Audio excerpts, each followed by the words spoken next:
Hey everyone, I'm rather incoherent, and this is going to be Rome Total War Remastered as the Seleucid Empire. The poll has been up on my channel for a little over a week now. The Seleucid Empire won the vote.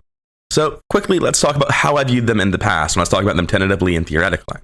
Now, looking at the tier list here, previously I put the Seleucids at the top of B tier, alongside the Greeks. And they're the poster child of this tier, because what B tier means is one of two things. Either you have an obstacle to overcome, and after which you are set up to win the game easily, or maybe you just win the game normally, but it's a little bit slow. It's not as easy as these factions and A tier make it out to be. I agree with that pretty much wholeheartedly.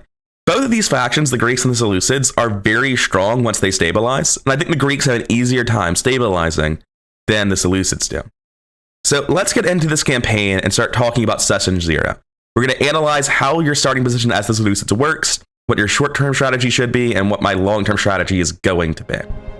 Now, when you look at the Seleucids as a faction, you immediately imagine armies like this: incredibly powerful heavy cavalry corps supported by war elephants that let you break down gates immediately, a small group of relatively standard archers, and a massive phalanx army to be the hammer for your unbreakable anvil.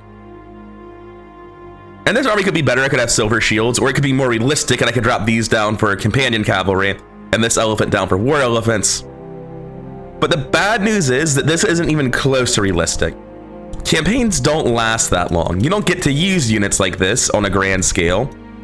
Mostly what you get to use are the units you start being able to produce, which for me is only going to be 4 units.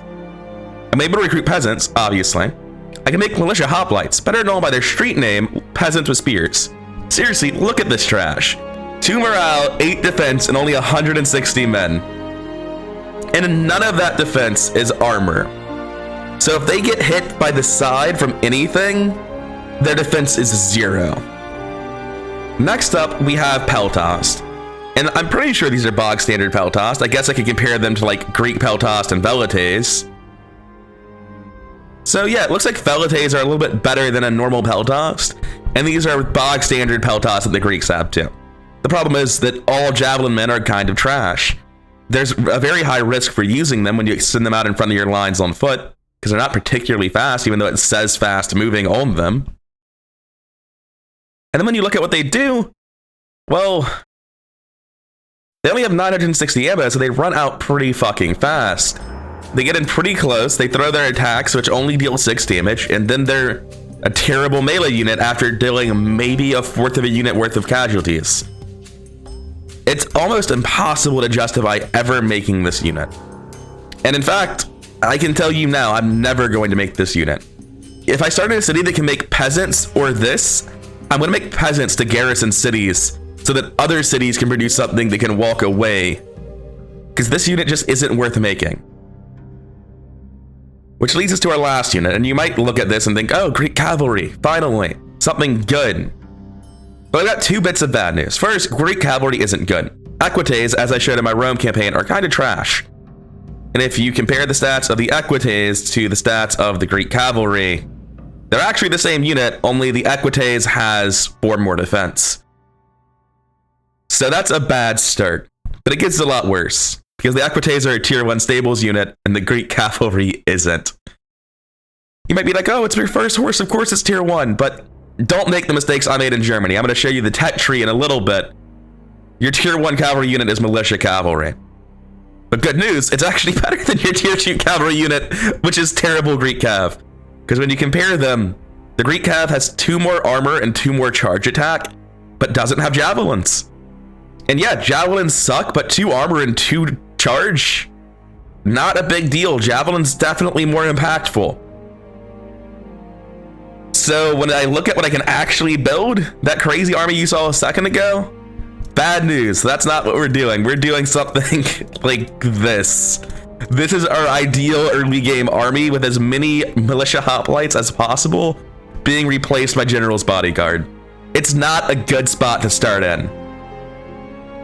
In terms of infrastructure, I don't even know what I want to do. I guess I want to improve my barracks, because levy pikemen are much better than militia hoplites, and then phalanx pikemen are in turn much better than levies, and silver shields are in turn much better than phalanx. But if I start off making a peltas, I'll obviously upgrade to be able to make archers. And I guess if I had a tier 2 stables already, I would love to upgrade it to tier 3 and start getting Macedonian cavalry, or companion cavalry rather. But let's get into the actual campaign and talk about the infrastructure I actually have. Because I'm not sure I'm ever upgrading my starting settlements much, if at all. I think these settlements are dead to me, and I'm hoping that Egypt made something better in the south, because I need better land, because my starting land is trash. Before we get into that quickly though, as always, I'm playing on no advice, very hard, no battle time limit, follow characters. And I'm gonna use the same settings I used in Germania, which are, I really like the population mechanic. I don't want that turned off, which is what the Remastered did basically. And while I like the idea of merchants, I don't have any belief that I would use them in optimal gameplay. But I do believe that the AI are building them constantly, despite the fact that the AI has $10,000 a turn for free, so they don't need merchants. They should have been making units. And then, on top of that, I have to watch them walk their merchants around constantly, which I hate. So I turned the merchants off. I think it's probably a bonus for the AI, and it's just less frustrating to play. So let's watch this cutscene and then start talking about what exactly the Seleucid Empire looks like when you play them.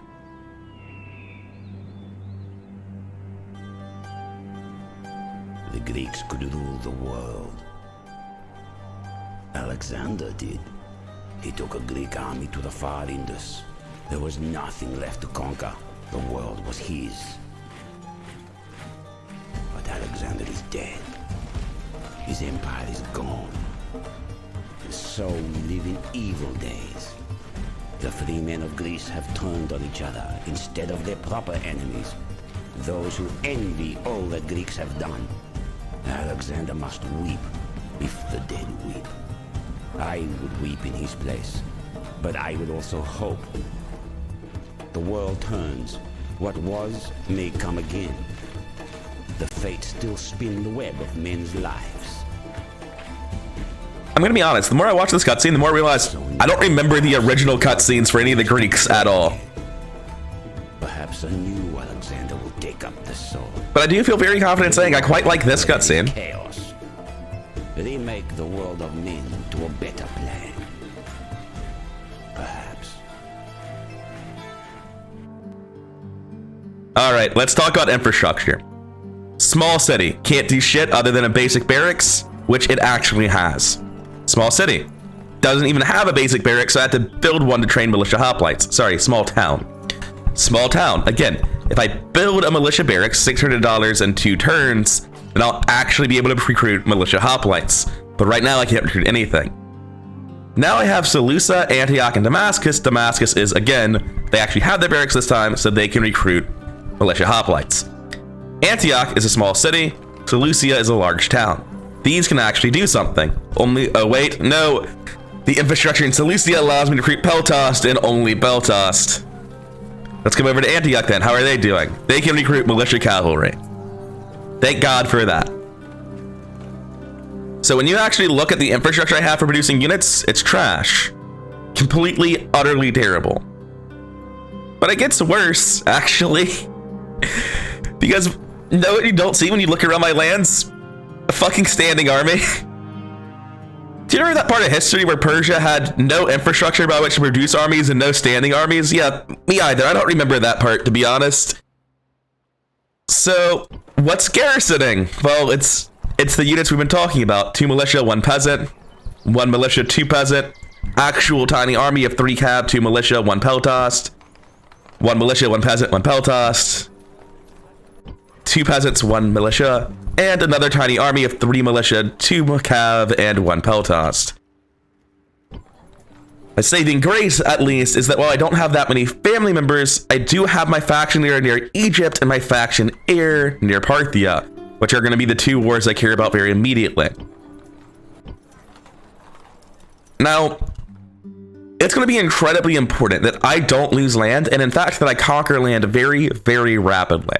Because that's going to start having the game throw general adoptions at me.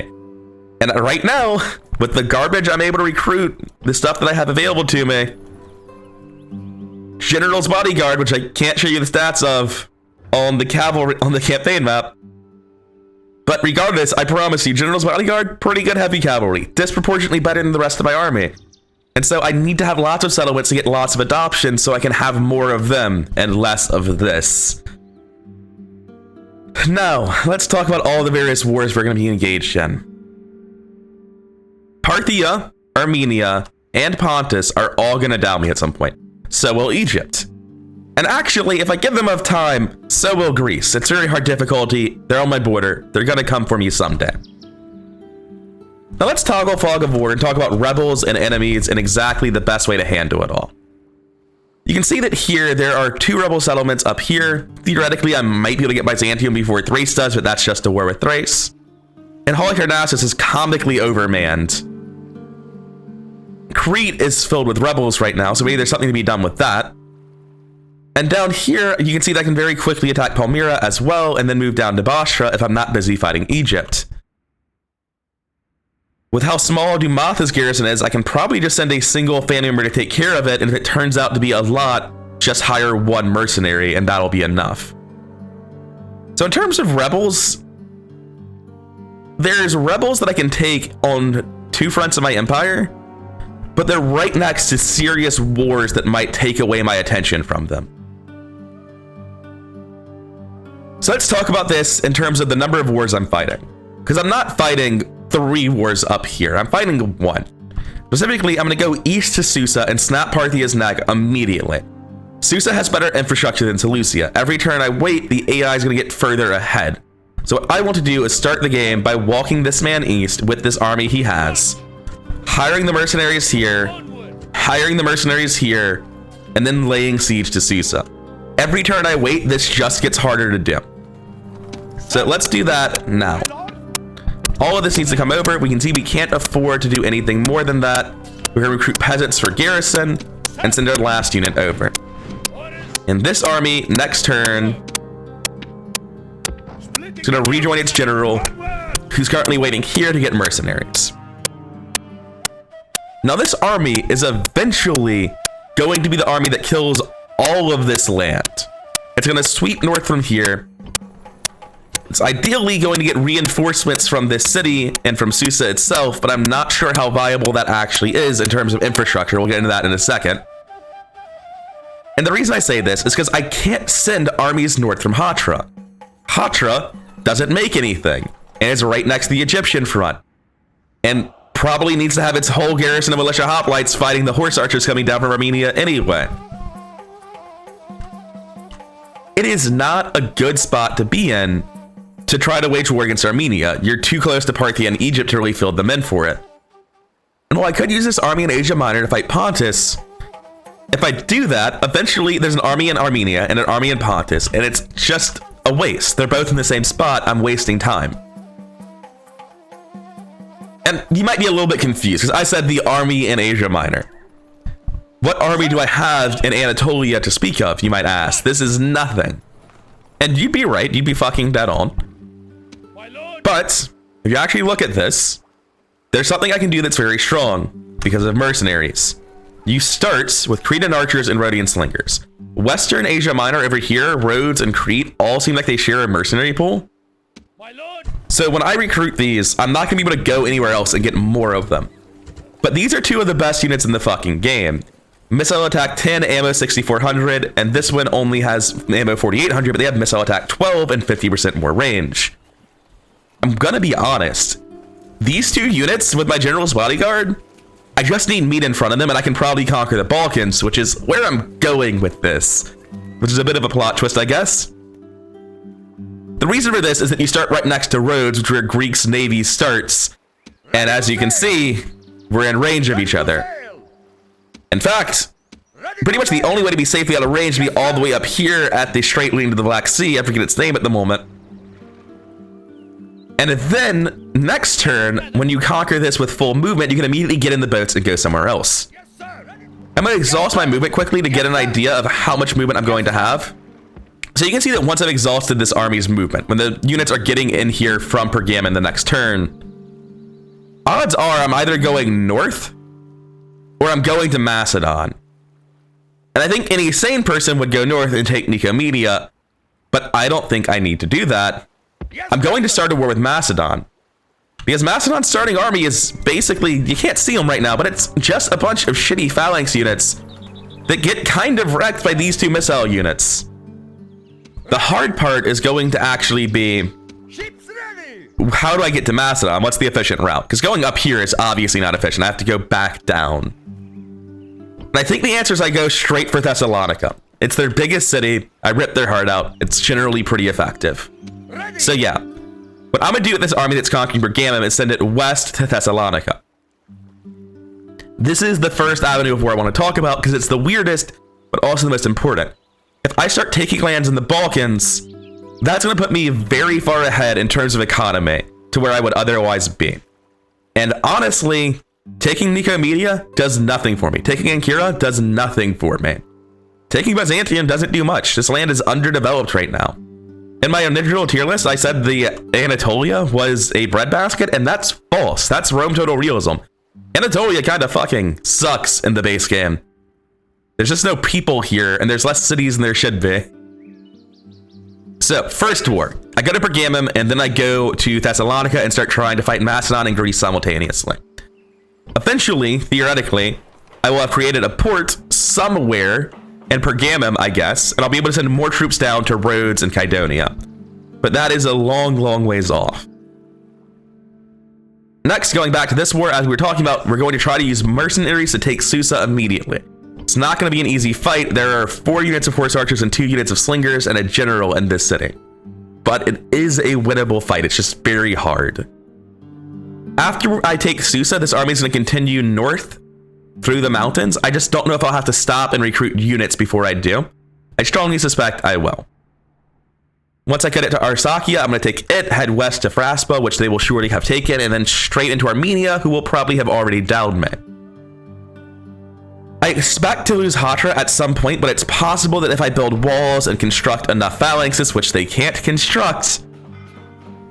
So it is possible to get barracks up, start making phalanxes, and then a wooden palisade, and then defend Hatra. I don't think it's going to work, but I'm going to try.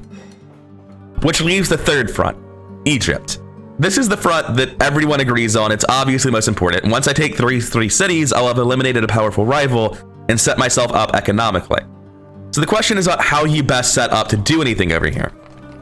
You have a 1 militia hoplite here. It's not super useful. He can walk as far as he wants. He's not getting anywhere on turn 1. And Tarsus is one of the cities that's not able to recruit anything other than peasants.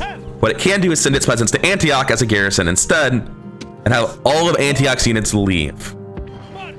This lets us get Antioch not to very high, but to high. Tarsus itself looks like it's able to get a very high taxes. Hatra is going to have this 1 unit of phalanx and this 1 unit of peasants leave south. We'll need them eventually for other wars. And it's still able to get to very high. So it looks like the state of taxes across the empire is very high everywhere.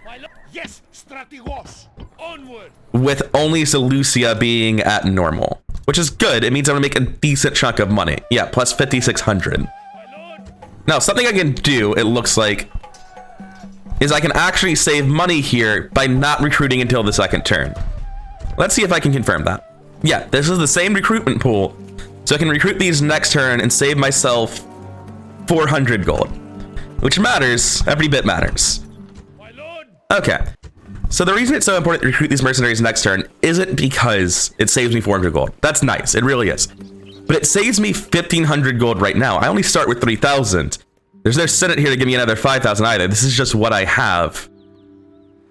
I need this gold to make infrastructure right now. Specifically, I need to be making a barracks in Hatra. I need to be making a barracks in Tarsus. I just need these several units of militia hoplites that I can pull from these cities' populations. Antioch is a sad story where I can train elephants if I make the second tier of stables, but I could never afford that. It's too expensive. The elephants themselves are too expensive. So I guess what I would want to do is build a militia barracks to start recruiting levy pikemen in Antioch. I suppose I should look at what my shrines do for this faction. I can upgrade light weapons. I can get double public order, or I can get, I need to look at the tech tree. What's the difference in these shrines? Because one seems to be objectively better. So this shrine gives me 25% public happiness, 10% law, +1 to any type of weapons, and +2 experience. So I can very clearly see that the shrine here to Hephaestus is the military production shrine, primarily. Then there is a 60% public order, 10% from law, and 1% population growth. Obviously very good for keeping cities happy and kind of good for growing them. Compared to a 50% public order shrine that gives you 20% trade income and 2.5% growth.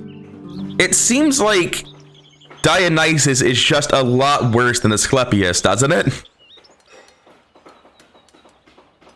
Especially at the early tiers. It's not until tier 4. No, it's not until tier 5 that gets the public order bonus due to law. So yeah, Dionysus seems objectively wrong to make for this faction. You just make Asclepios, or if you're in a unit production city, Hephaestus. And when does Hephaestus actually come online? Oh, it doesn't. It comes online at tier 4. So Hephaestus is kind of not worth it either. I'm basically just always going to be building the shrine to Asclepios. And honestly, I'm going to raise the taxes here to very high and immediately build the shrine to Asclepios. I'm going to do the same thing in Seleucia, where I build a shrine to Asclepios, because these two settlements are likely able to raise their taxes if I do this. There are also settlements that are large enough for population growth percentages to actually matter to some degree. And the rest of this money I'm just going to be saving for mercenaries next turn. Or I would if I could. But ideally, I guess I'm using them for mercenaries right now, aren't I? Because that doesn't look winnable, does it? Dear God, 2 archers, 1 horse archer, 1 Bedouin, and 1 spearman. I can get some Bedouins of my own. If I could save some money somewhere. So what I have to do is not produce a barracks for 1 turn in one of these cities, I guess. And it's got to be Tarsus, because that lets me recruit these 2 mercenaries. And it might be quite some while before Tarsus gets that barracks now, but I need these mercenaries for this siege, and this siege needs to happen now, or else it's probably never happening. This army in Antioch, however, is going to be doing something weird. It's going to be canceling the other barracks, because I just need the money for other things right now. So I'm making a boat. Because honestly, what I want to do is I want to conquer this city and then sail and siege Sidon in the same turn. That's the strongest start to a war against Egypt that I can get. So I'm going to go for that. And then, hopefully, this man will come back and we'll be able to deal with Egypt's rallying armies. And I've got so little money that I actually don't get to build these shrines, because I'm going to need to produce units, and this militia hoplite is not able to be produced right now if I build the shrines. Same for this militia hoplite in Sardis. So the amount of infrastructure I build on turn 1 is basically nothing. And the armies I'm using to try to go to war with 3 factions aren't particularly impressive, are they? But this is what turn 1 looks like as the Seleucids in my ideal mind. I've talked about it extensively, but to reiterate, we're going to try to conquer all of Parthia, Armenia, and Pontus with what the mercenaries and retrainment and recruitment this unit gets going through this loop is. It's going to try to pick up steam as it goes and snowball. These units are going to try to collect themselves together at Sidon, and there, hopefully, we'll be able to gather enough units together to actually have a real army against Egypt, our only real army in this whole fucking campaign. And this army is going to try to make magic happen with nothing but 2 units of mercenaries, and I'm pretty sure it's going to conquer the Balkans with those 2 units of mercenaries. So, let's go a few turns deeper into this test. So the bad news is they don't think they can sally out. Because if they did, that would be tremendously better for me.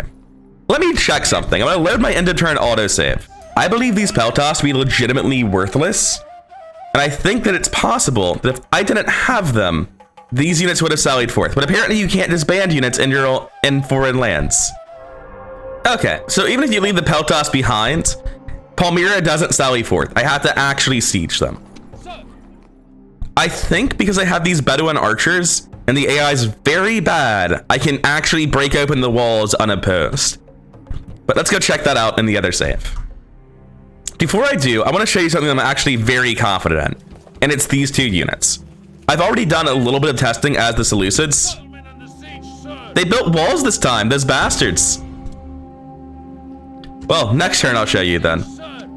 And as part of this, my boats need to get out of the way of roads. So this happens much faster and much more beneficially to me if PreGame doesn't build walls on turn 1. Very unfortunate. Now, let's go test this rebel fight.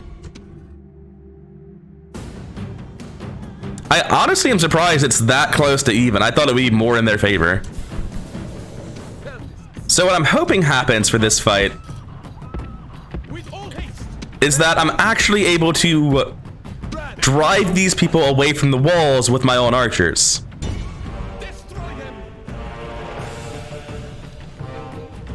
Because if they actually stay near the walls, it's a very big problem for me. Yeah, it looks like they stick around for a while, but then quickly realize they're getting ripped apart and leave. That is very good for me. Of course, they have a second unit of archers, so I need to start moving my cavalry around.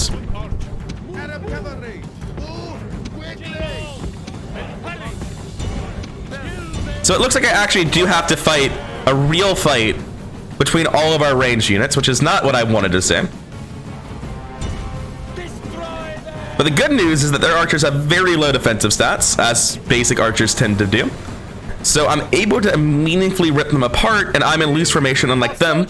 So this isn't as ideal as I would like it to be, but it definitely is working. As of right now, it's like just massively in my favor, despite me having less and worse ranged units. My peltas have used pretty much all of their missiles at this point. But the gate's coming down, and my heavy cavalry is about to be able to come inside and just rout all of these archers. So I believe my general should easily be able to beat this, despite the fact that he's getting strung out through the gates. And at this point, I want my other cavalry to come in through a different direction and just get inside the walls. Yeah, immediately routing. I need all of my units on tight formation as we're going inside the walls. Oh, they're sending out their horse archers to fight my general. That seems questionable. I mean, horse archers are made of paper, aren't they? Total defense 4, morale 4. Yeah, but on very hard, this could actually go badly for me. I don't think it will. Yeah. Have filled the enemy general with fear. Now he flees the field like a coward. Great gods be praised. So at this point, this fight's very clearly winnable. I say very clearly winnable. I have lost a lot of hoplites, haven't I? Now these peltas are largely worthless, so I'm literally just moving them up to take the ranged attacks. Their horse archers are so prone to charging, and I don't understand why.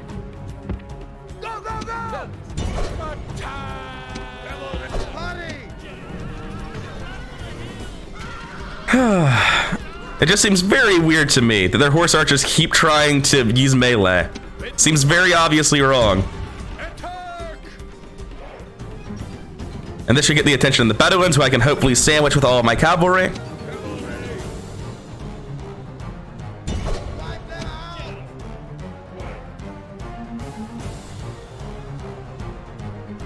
This is a little bit sketchier than I'd hoped it would be.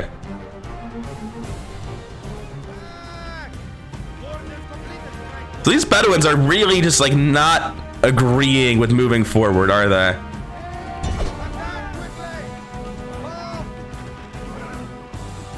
Okay, they finally engaged and I can move my cavalry forward.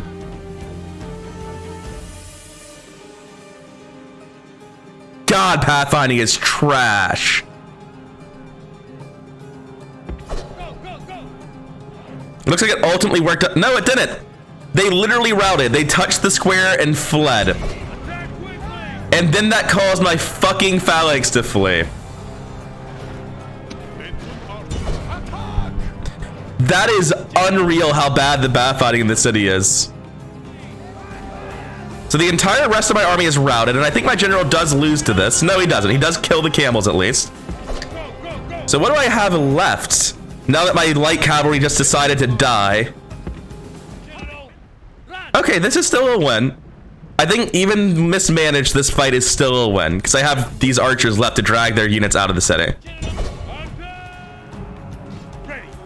Yeah, so now all that's left is the spearmen. And Eastern infantry are kind of shit. They're a little bit notorious for it, actually.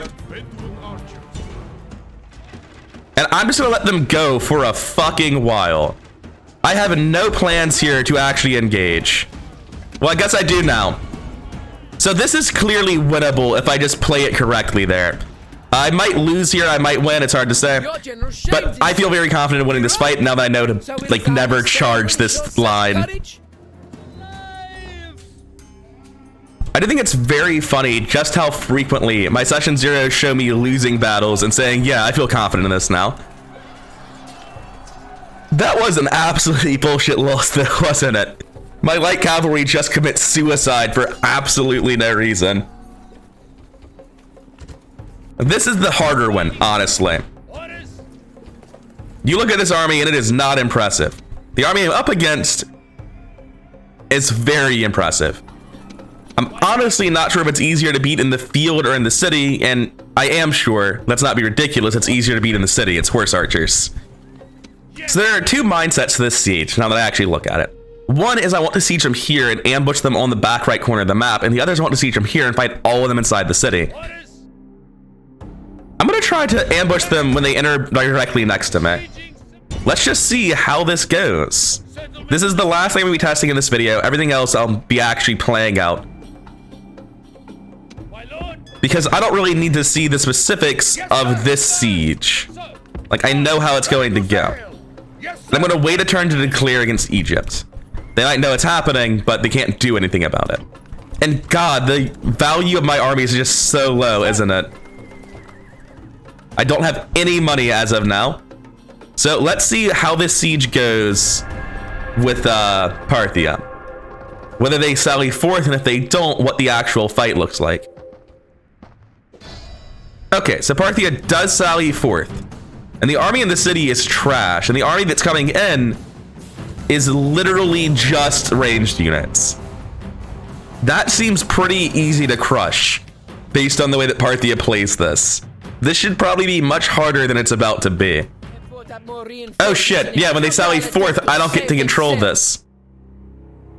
So this is something I'm very upset with in the Rome Total War Remaster. I don't fucking know where the reinforcements are. Okay, I do, actually. They're right here. They're just not on the map.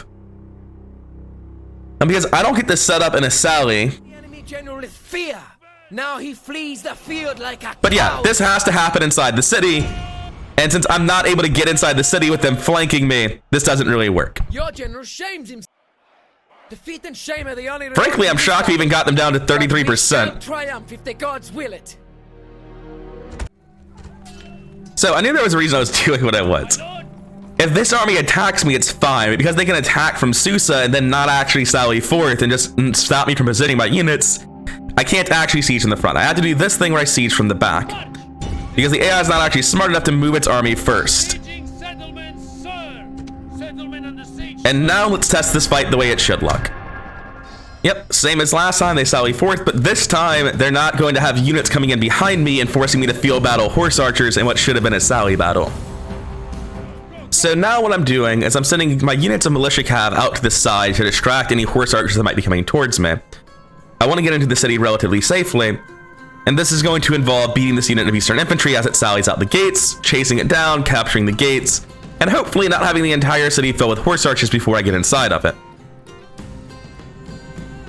Simultaneously, these militia cavalry really just don't have the ability to get inside the gates. There's already gonna be a Black Friday mob over here.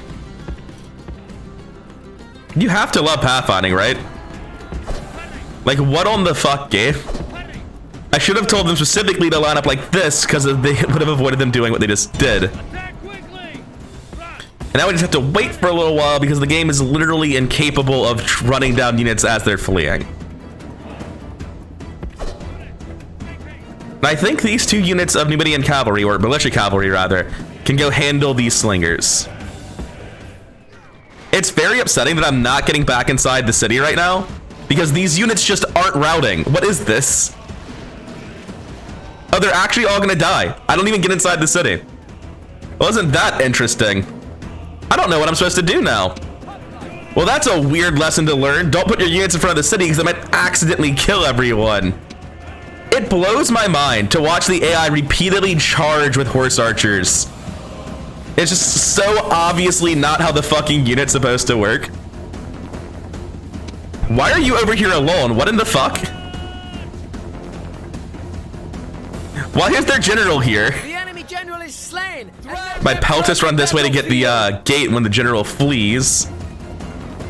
Yeah, the AI is just controlling its shit so weirdly and so poorly that this is still a win. Maybe, I think.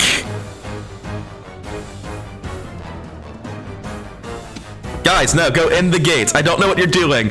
You have to run inside the gates or else we can't take the city. There are still horses here. What the fuck do you mean the gate is shut?